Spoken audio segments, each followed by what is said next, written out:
ओम जयंती मंगला काली भद्रकाली कपालिनी दुर्गा क्षमा शिवा धात्री स्वाहा स्वधा नमोस्तुते।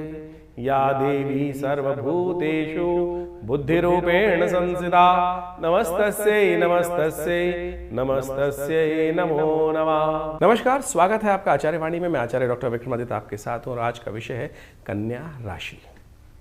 कन्या राशि वालों के लिए ग्रहों का कौन सा खास योग बन रहा है, आपको समझ लेना चाहिए। अप्रैल का महीना जिस प्रकार से आ रहा है आपके लिए, अप्रैल का महीना बेहद खास है कन्या राशि वालों के लिए। देखिए, नववर्ष आरंभ हो चुका है, सनातन संस्कृति का नववर्ष संवत 2082, और ऐसे में सूर्य राजा है और ऐसे में ग्रहों का नक्षत्रों का योग जो चल रहा है, सूर्य महाराज आपके समस्त ग्रहों को एकत्र कर कर 5 ग्रहों को एकत्र कर कर आपके सप्तम भाव में पंचायत ला के बैठे हुए हैं। आपकी राशि से सप्तम भाव में सूर्य सप्तम भाव में जब बैठे हों, शनि के साथ, राहु के साथ, शुक्र के साथ, बुध के साथ, तो वो शांति वाली योग तो बनते नहीं है।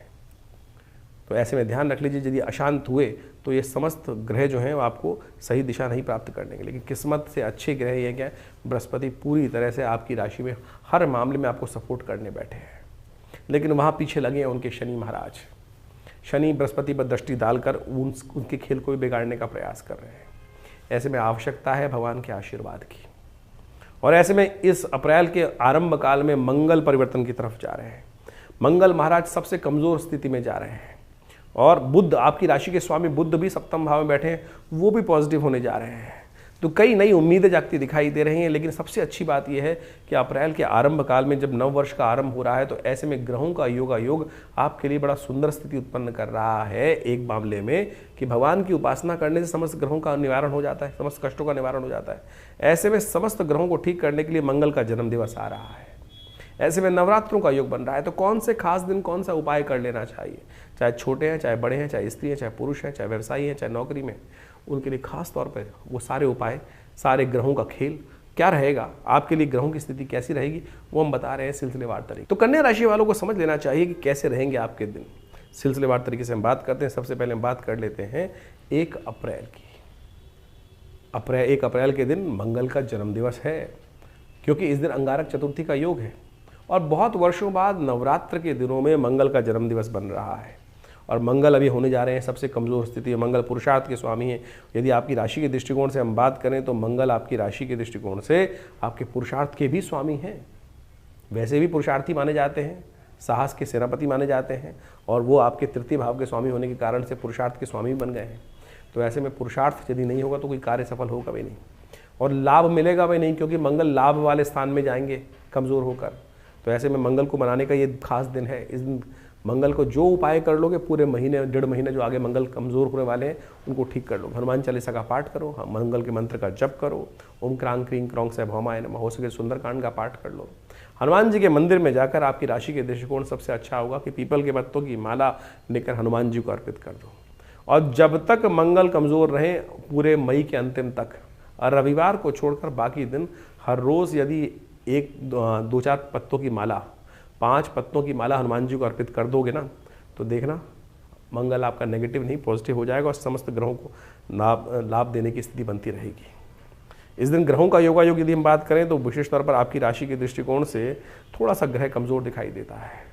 थोड़ा सा आपके लिए ग्रह योग दिन में ऐसा बनता दिखाई दे रहा है कि सही दिशा में काम करने में दिक्कत आएगी। मन कहीं और होगा, कर्म कहीं और होंगे, सोच कहीं और रहे होंगे, कदम कहीं और पड़ रहे होंगे। तो थोड़ा बैलेंस होकर काम करो, सूर्य को शांत करो, मन को शांत करो, यह सबसे ज़रूरी है। चौथा नवरात्रा है, कुष्मांडा जी का पूजन करना सबसे अच्छा रहेगा। पेठे का भगवती को भोग लगाएं, कल्याण होगा। 2 तारीख बुधवार का अवसर, पंचमी तिथि विद्यमान है। ग्रह नक्षत्रों के दृष्टिकोण से, आपकी राशि के दृष्टिकोण से आपको समझना चाहिए ग्रहों का उपचार आपके लिए बड़ा कल्याणकारी योग बनाएगा। इस दिन गजकेसरी योग बनकर तैयार है आपकी राशि के दृष्टिकोण से। बृहस्पति भाग्य में बैठकर, चंद्रमा के साथ बैठकर आपके लिए बहुत सारी स्थितियों को आपके अनुकूल करने के योग बना रहे हैं। और ऐसे में यदि आप भगवती की सुंदर आराधना भी कर लें तो वारे न्यारे हो सकते हैं। श्री सूक्त का पूजन करें, भगवती स्कंदमाता की आराधना करें, कल्याण हो सकता है। 3 तारीख की बात करें, बुधवार बृहस्पतिवार का अवसर, षष्ठी तिथि विद्यमान है। और इस दिन ग्रह नक्षत्रों के दृष्टिकोण से जो ग्रह योग बन रहे हैं वो बन रहे हैं आपके लिए लाभकारी। कर्म के अनुसार सफलता, गजकेसरी योग बना हुआ है और आगे आने के लिए पॉजिटिव रिजल्ट लाने को बहुत जल्दी तैयार है। दिशा में काम कर रहे हो, बड़ा अच्छा है। लेकिन मंगल होने जा रहे हैं कमज़ोर। इस दिन से मंगल की आराधना भी करनी शुरू करनी पड़ेगी, क्योंकि मंगल 1.5 महीने के लिए थोड़ी सी स्थिति खराब रहेगी मंगल की। ऐसे में मंगल का नित्यपति पूजन, क्रांग क्रिंग क्रौंग से हनुमान जी का नित्यपति पूजन करना बहुत ज़रूरी रहेगा। हो सके तो शाम को रात्रि में सोने से पहले हनुमान जी का स्तवन करके सोया करो, कल्याणकारी योग बनेंगे। 4 तारीख शुक्रवार का अवसर, सप्तमी तिथि विद्यमान है, भगवती कालरात्रि का स्तवन करने का दिवस है। इन दिनों ग्रह नक्षत्रों के दृष्टिकोण से आवश्यकता है आपके अंतःकरण में बैठे हुए शत्रुओं को शमन करने की। आपके सप्तम भाव में बैठे हुए पंचांग ग्रहों की पंचायत, वो कहीं ना कहीं आपके लिए जो अहंकार, कहीं ना कहीं क्रोध, कहीं ना कहीं ईर्ष्या, कहीं ना कहीं द्वेष और कहीं ना कहीं काम वासना को जगाती दिखाई दे रही है। और ये समस्त दोष जो आपके अंदर बैठे हैं, ये आपके लिए अनिष्टकारी हो सकते हैं, और उनकी शमन करने के लिए भगवती कालरात्रि का स्तवन कीजिएगा। नहीं तो ग्रह तो अनुकूल हैं, ग्रह तो सफलता देने की तरफ ले जा रहे हैं, लेकिन कहीं ना कहीं विडंबना में फंसते दिखाई दे रहे हैं। आपकी कर्म ग्रह दिखा रहे हैं कि जितनी मेहनत करोगे उतनी सफलता है, लेकिन मन फंसा हुआ है, इधर उधर दुविधा में फंसा हुआ है। तो उसको ठीक करने के लिए भगवती कालरात्रि का स्तवन करें। हो सके तो एक मंत्र का जप करें, सर्वा बाधा प्रशमनम त्रैलोक्य अखिलेश्वरी एवमेव त्वया कार्यम अस्मद वैरी विनाशनम। इस मंत्र का जप करना आपके लिए बहुत शुभ रहेगा, कल्याणकारी रहेगा। 5 तारीख शनिवार का अवसर, अष्टमी तिथि का योग है, और इस दिन विशेष तौर पर शनिवार है और विशेष तौर पर अशोकाष्टमी का योग भी बन रहा है। देखिए आपकी कल्याणी ढैया चल रही है इस वक्त।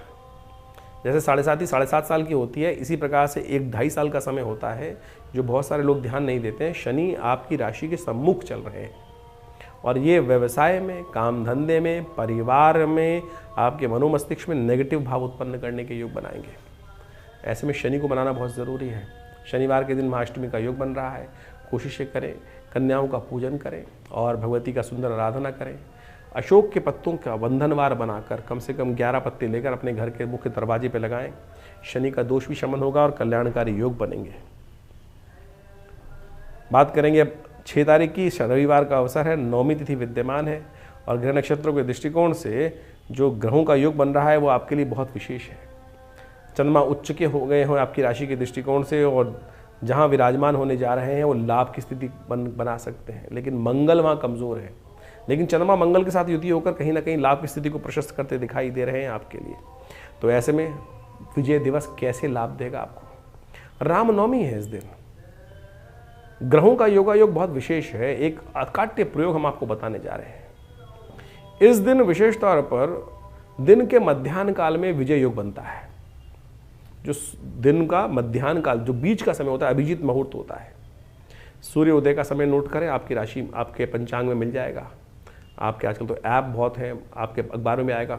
सूर्य अस्त का समय नोट करें, दोनों को मध्य समय निकाल लें, और उसमें करीब करीब जो 20 मिनट का समय मध्य का होगा, उस समय में अपने घर के ऊपर टॉप में जाकर विजय ध्वज, हनुमान जी का ध्वज, आपने लाल रंग के भगवा रंग के ध्वज को, हनुमान जी का यंत्र जिस पर बना हो वो स्थापित करने का प्रयास करें। देखिएगा विजय ध्वज आपको विजय देने का योग बनाएगा। ये अद्भुत प्रयोग है, इसको करने का प्रयास कीजिए, कल्याणकारी योग बनेगा आपके लिए। यह अवश्य आपके लिए समस्त अनिष्टों को दूर करने का योग बनाएगा। राशि के दृष्टिकोण से आपको समझ लेना चाहिए 7 तारीख के दिन ग्रहों का योग आपके लिए कैसा है। सोमवार का योग, दशमी तिथि है इस दिन, और इस दिन विशेष तौर पर ग्रह नक्षत्रों के दृष्टिकोण से आपकी राशि के अनुसार से रिजल्ट ओरिएंटेड दिन दिखाई देता है, लेकिन इसके बाद नुकसान होने के योग बनते दिखाई दे रहे हैं। तो कोशिश कीजिएगा जो आज जरूरी काम है उनको निपटा लेना चाहिए आप। इस दिन पितरों के निमित्त, पितरों के दोष से निवृत्त करने के निमित्त, पितृ ऋण से निवृत्त करने के निमित्त एक दीप दान करने की परंपरा है। कहा जाता है कि चैत्र मास की दशमी के दिन, शुक्ल पक्ष की दशमी के दिन धर्मराज दर्शन किया जाता है। धर्मराज को एक दीप दान किया जाता है। तो शाम के समय घर के दक्षिण दिशा की तरफ एक दीप प्रज्वलित करके रख दीजिए।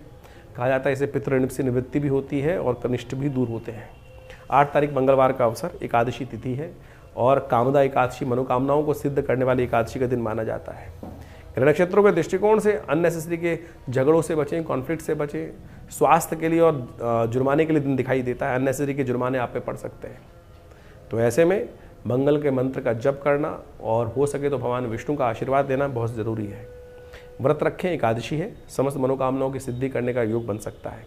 9 तारीख बुधवार का अवसर, द्वादशी तिथि है। इस दिन ग्रह नक्षत्रों के दृष्टिकोण में थोड़ा अननेसरी खर्चे बढ़ने के योग बनते दिखाई दे रहे हैं। श्री गणेश का स्तवन करें, भगवान विष्णु को तुलसी दल अर्पित करें, अच्छा रहेगा। 10 तारीख बृहस्पतिवार का अवसर, त्रयोदशी तिथि है, गुरु प्रदोष का योग बन रहा है और एक नई उम्मीद उत्पन्न होने के योग बन सकते हैं। दिन थोड़ा हल्का दिखाई देता है, लेकिन शाम आते आते कुछ पॉजिटिव साइन आपके सामने आ सकते हैं। दिशा थोड़ी भ्रमित होती दिखाई दे रही है इन दिनों। उन दिशाओं को ठीक प्राप्त करने के लिए ज्ञान चाहिए और ज्ञान ईश्वर की प्रेरणा से प्राप्त हो सकता है। बुध गुरु प्रदोष है इस दिन, बृहस्पतिवार और त्रयोदशी का योग है, तो शाम के समय प्रदोष काल सूर्यास्त के बाद भगवान शंकर के मंदिर में जाकर दूध से भगवान का अभिषेक करें, पीले पुष्प भगवान को अर्पित करने का प्रयास करें। ये गुरु प्रदोष का सबसे श्रेष्ठ उपाय है। इसको करने से कल्याणकारी योग बनेंगे आपकी राशि के दृष्टिकोण से। तो इस प्रकार से ग्रहों का योग जो आपकी राशि के अनुसार से बना वो आपने समझा। देखिए, इस वक्त चैत्र का महीना चल रहा है और चैत्र का महीने में नववर्ष भी आरंभ की शुभ वेला आ चुकी है। ग्रहों का जिस प्रकार का योग बना है, इस वक्त बड़ा विचित्र ग्रहों का योग चल रहा है। शनि महाराज और राहु महाराज की युति जिस प्रकार से बनी हुई है, ये बड़ा विशेष योग बन रहा है। शनि और राहु को एक सदृश ही माना गया है और आपकी राशि के दृष्टिकोण से उसका जो प्रभाव है वो हमने आपको समझाने का प्रयास किया। लेकिन इसके हिसाब से आपको समझना चाहिए कि जिस प्रकार से ग्रहों का विभिन्न प्रकार का योग बना, 6 ग्रही योग एक साथ बन के चुका है और अभी 2 ग्रहण गए हैं और पृथ्वी पर इसका प्रभाव भी देखने को मिलेगा। ये जो 45-50 दिन का समय है, इन समस्त ग्रहों योगों के बाद से बड़ा सावधानी से चलने का है। मंगल का विशेष परिवर्तन जो इन दिनों चल रहा है, जो विशेष तौर पर बड़ी क्षीण अवस्था में आ गए हैं, तो इसके कारण से ग्रह नक्षत्रों के दृष्टिकोण से हमको हर चीज़ को बहुत सोच समझ के चलने का प्रयास करना चाहिए। ऐसे में विश्व में कहीं ना कहीं कोलाहल मचने के योग दिखाई देते हैं, तो ऐसे में प्राकृतिक आपदाओं के योग भी बनते हैं, क्योंकि जिस प्रकार से 2 ग्रहण एक साथ जाने के बाद 6 ग्रही योग बनने के बाद उसके बाद कम से कम 50 से 60 दिन का समय, 2 महीने तक का समय हमेशा कहा जाता है कि कुछ ना कुछ प्राकृतिक आपदाओं का योग बनाता है, कहीं ना कहीं कुछ ना कुछ अशांति का योग बनाता दिखाई देता है। वैसे संवत जो आरंभ हुआ है वो बड़ा कल्याणकारी है। सिद्धार्थ नाम का संवत हर जगह कहीं ना कहीं प्रॉस्पेरिटी की योग बनाता है, कहीं ना कहीं अच्छे योग बनाता है, अशुभता को दूर करता दिखाई दे रहा है। तो संवत तो बहुत शुभ दिखाई देता है, लेकिन जो ग्रहों का योग था वो कहीं ना कहीं कष्ट के योग बना रहा है। तो आपके जीवन में उसका प्रभाव आपने समझा। तो ये ज्योतिष का जो प्रभाव है वास्तविक तौर पर हर चीज़ को बड़ी सूक्ष्म दृष्टिकोण से देखने का प्रयास किया जाना चाहिए। हम राशि के अनुसार से, अब बहुत सारे लोगों का प्रश्न कई बार आता है कि भाई जो हमने राशि के अनुसार से भविष्य बताया आपकी राशि के दृष्टिकोण से, क्या वो लग्न के हिसाब से भी देख सकते हैं? जी हाँ, लग्न के हिसाब से भी देखना चाहिए। ये विषय जन्मपत्री का है कि हम ज्योतिषीगण जब जन्मपत्री को देखें तो उसमें विचार अच्छे से करें कि व्यक्ति की जन्मपत्री में जो लग्न है वो ज़्यादा प्रभावी है या लग्न जो राशि है वो प्रभावी है। कई बार जन्मपत्री जब देखते हैं, विवेचना करते हैं, तो उसके अंदर जो लग्न है उससे प्रभाव आता ही नहीं है, क्योंकि जन्मपत्री ज्योतिष के अंतर्गत एक कुंडली नहीं बनती है, सहस्त्रों कुंडली बनती है।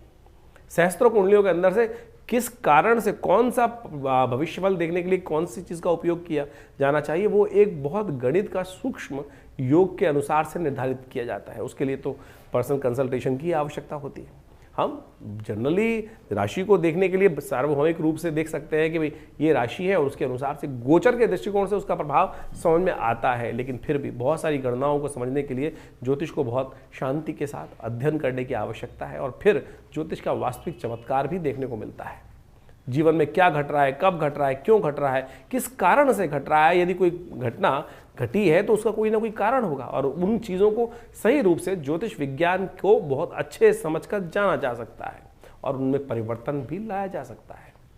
देखिए, शास्त्र के अंदर समझें कि आपका भाग्य जो बन रहा है वो कर्म के अनुसार से बन रहा है और शास्त्र कहता है अवश्यमेव भुक्तव्यम कृतम कर्म शुभाशुभम, कि हमारे जीवन में जो हमने कर्म किया है उसको भोग कर ही हम उसके कर्म को शांत कर सकते हैं, उसके प्रभाव को, फल को शांत कर सकते हैं।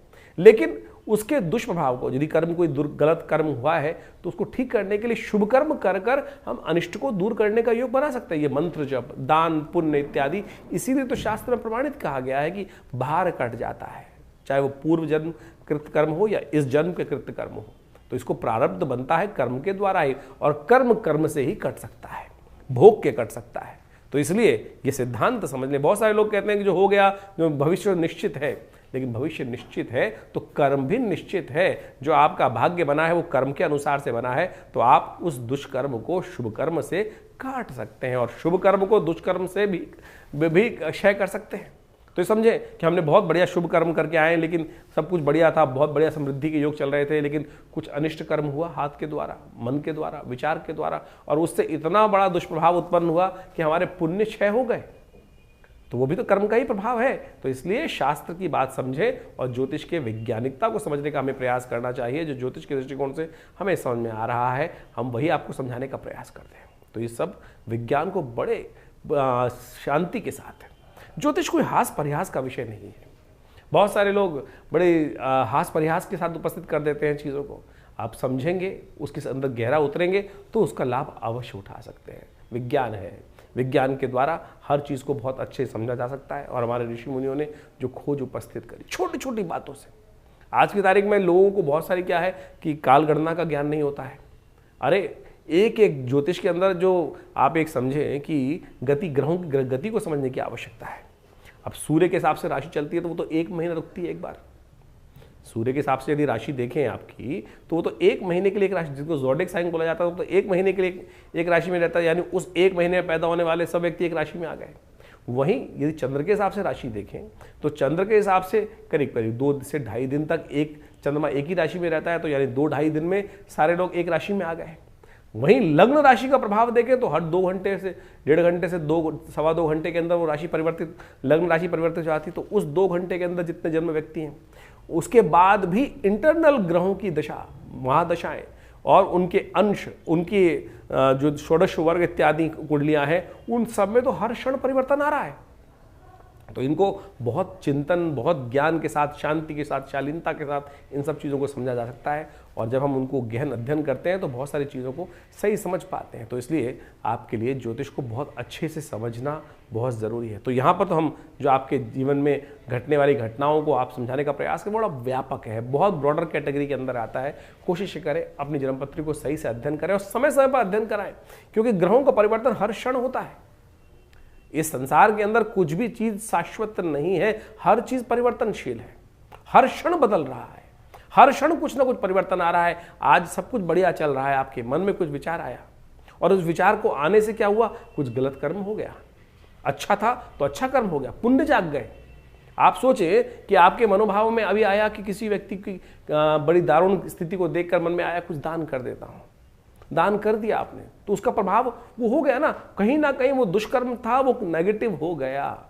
और यदि आपने कुछ अशुभ कर दिया किसी का, तो वो शुभ कर्म के अकाउंट में से डेबिट क्रेडिट इसी प्रकार चलता रहता है और इसी कारण से भाग्य बनता रहता है। हमारे पास बहुत अच्छे अच्छे लोग, करीब बहुत सालों हो गए जन्मपत्री देखते हुए, पिताजी के साथ करीब करीब काफ़ी उनके साथ जन्मपत्रियाँ देखते देखते बाल्यकाल से ही 10 साल की 5 साल की उम्र से इन सब विज्ञान के अंदर बैठना हुआ पिताजी के साथ, और उसके बाद हर चीज़ को देखा। अजीब अजीब प्रकार की कुंडलियाँ आई जीवन में और बहुत चमत्कारी प्रभाव। ऐसी कुंडलियाँ हमने देखने को मिली कि जिसके अंदर बिल्कुल साफ साफ योग दिखाई दे रहे थे, तो इसके साथ कुछ अच्छा होने वाला नहीं है, लेकिन जब कुंडली में देखा तो अच्छा हो रहा है। और जब उसके जीवन में झांक कर देखा तो कारण समझ में आया कि प्रभु की भक्ति के द्वारा, प्रभु भक्ति के द्वारा कैसा ही भयंकर से भयंकर कुंडली में दरिद्र योग हो, कष्ट देने वाला योग हो, अनिष्टकारी योग हो, वो प्रभु के भजन से कट सकता है। जी हाँ, प्रभु के भजन से कट सकता है, ये सत्य मानिए। और ये योग, और जिसके जीवन में बहुत अच्छे अच्छे ग्रह चल रहे थे, एक व्यक्ति हमारे पास कुंडली देखने को मिली कि इतने बढ़िया ग्रह योग लेके बैठा है, लेकिन कुछ हो ही नहीं रहा है। उसकी कुंडली में एक योग था, जिस प्रकार से मंगल का बड़ा विचित्र प्रकार का योग था, और जब उससे उसके जीवन में झांक कर देखा कि ये ग्रह काम क्यों नहीं कर रहे हैं, तो उसकी कुंडली में दोष था, पितृदोष। पिता का सम्मान ही नहीं था, माता पिता का सम्मान ही नहीं होता था, रोज माता पिता के साथ झगड़ा हो रहा है और उसके कारण से पिता रुष्ट रहते थे। हमने देखा उसके कारण से सारा भाग्य सो गया, और वही एक कारण है। तो ये सब चीजें देखने की आवश्यकता है, कर्म कहाँ हो रहा है, किस प्रकार से कर्म हो रहा है, और यदि उन कर्मों को, सिद्धांत को ज्योतिष के सदगुरु की आज्ञा से आप समझ लें। हम तो लगे हैं ज्योतिष के दृष्टिकोण से उपाय करने के लिए, केवल अंगूठे पहनाने के लिए। लोग अंगूठे पहनाए जा रहे हैं, कोई तेल चढ़वाया जा रहा है, कोई कुछ और किए जा रहा है, लेकिन ज्योतिष के अंदर बहुत सारे सूक्ष्म विज्ञान के अनुसार से एक एक चीज को अध्ययन करने की आवश्यकता है। आज ज्योतिष में हो क्या गया है कि हर कोई ज्योतिष के अंदर कुछ बेचने के लिए आ रहा है। कोई रुद्राक्ष बेचे चले जा रहे हैं, कोई 1 मुखी, कोई 7 मुखी, कोई 8 मुखी, और लोग पहने जा रहे हैं और फिर कहते हैं कोई प्रभाव नहीं हो रहा है। अरे ज्योतिष को समझने के लिए प्रत्यक्ष रूप से ग्रहों का योगा योग समझो, ग्रहों के योगा योग को समझो, प्रभाव क्या है उसको समझो, फिर परिवर्तन लाने का प्रयास करो। ऐसा नहीं है कि रत्न परिवर्तन नहीं लाते, बिल्कुल लाते हैं। रुद्राक्ष परिवर्तन नहीं लाते, बिल्कुल लाते हैं। यज्ञ इत्यादि, मंत्र इत्यादि, दान इत्यादि, पुण्य इत्यादि सब परिवर्तन लाते हैं। लेकिन किस कारण से, कैसे होगा, कब होगा, किसके लिए कौन सा मार्ग सुगम है, किसके लिए कौन सा मार्ग दुर्गम है, किसको किस मार्ग पे जाना चाहिए।